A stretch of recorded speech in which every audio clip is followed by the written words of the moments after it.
Jika Indonesia merencanakan menjadi negara maju di tahun 2045 mendatang atau tepatnya 100 tahun Indonesia merdeka, 20 tahun lebih dahulu dari Indonesia, Malaysia berencana akan menasbihkan diri sebagai negara maju di tahun 2025 alias tahun depan. Kira-kira apa saja faktor yang mempengaruhi Malaysia siap menjadi negara maju? Mari kita simak penjelasannya. Inilah Center Dunia. Ragam informasi ringan dan menarik dari penjuru dunia akan kami hadirkan di sini. Jangan lupa subscribe.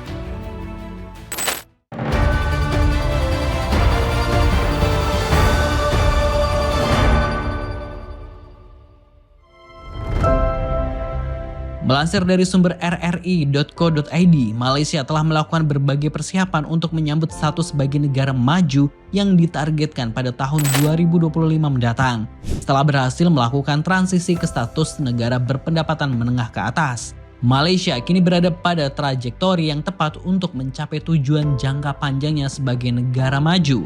Rupanya visi Malaysia untuk mencapai posisi sebagai negara maju di tahun 2025 sudah direncanakan dalam waktu yang lama dan merupakan target jangka panjang yang sudah dipersiapkan sejak 3 dekade terakhir atau 30 tahun terakhir, di mana awalnya ditarget di tahun 2020 kemarin. Namun karena pandemi COVID yang melanda dunia, tentu membuat Malaysia urung menjadi negara maju dan kemudian dipersiapkan kembali di tahun 2025 mendatang. Investopedia menyebutkan untuk menjadi negara maju tidak hanya melibatkan pertumbuhan ekonomi yang pesat saja, namun juga membutuhkan tingkat keamanan yang tinggi untuk menjamin kesejahteraan masyarakat.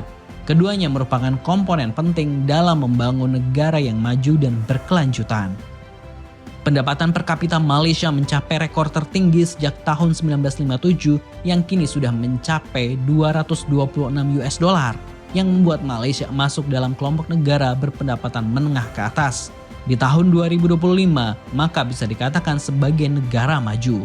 Dalam 3 dekade terakhir, apa yang dipersiapkan Malaysia?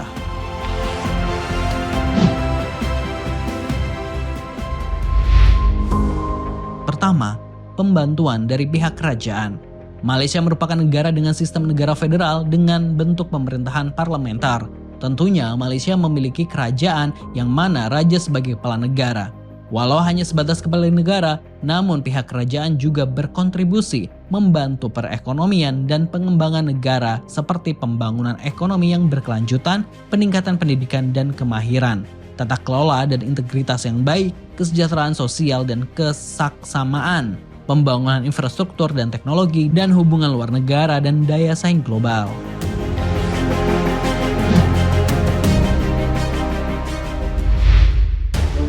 Kedua, pendidikan dan sumber daya manusia.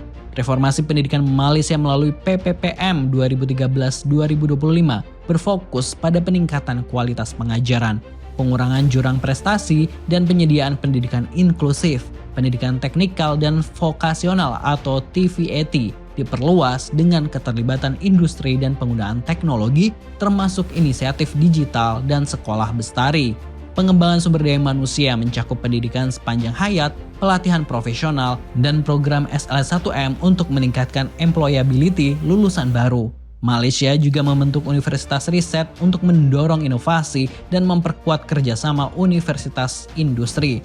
Selain itu, pemerintah memastikan akses universal ke pendidikan dasar berkualitas dan menyediakan pendidikan inklusif untuk anak-anak berkebutuhan khusus.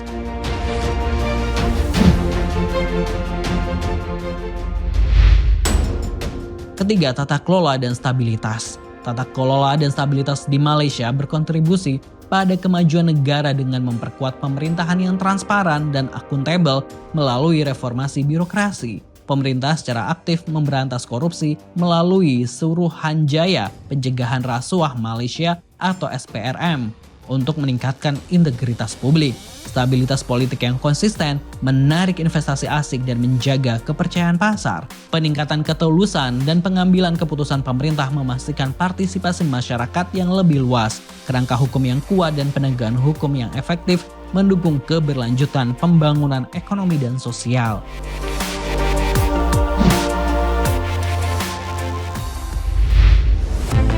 Keempat, infrastruktur dan keberlanjutan.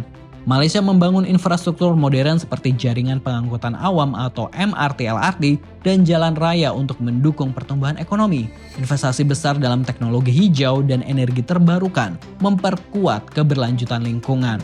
Proyek infrastruktur berkelanjutan termasuk inisiatif Bandar Pintar meningkatkan efisiensi dan kualitas hidup warga. Pemerintah juga memperluas akses internet dan transformasi digital untuk memacu ekonomi berbasis teknologi. Keberlanjutan menjadi fokus utama dengan kebijakan yang mengintegrasikan pertumbuhan ekonomi dan pelestarian lingkungan.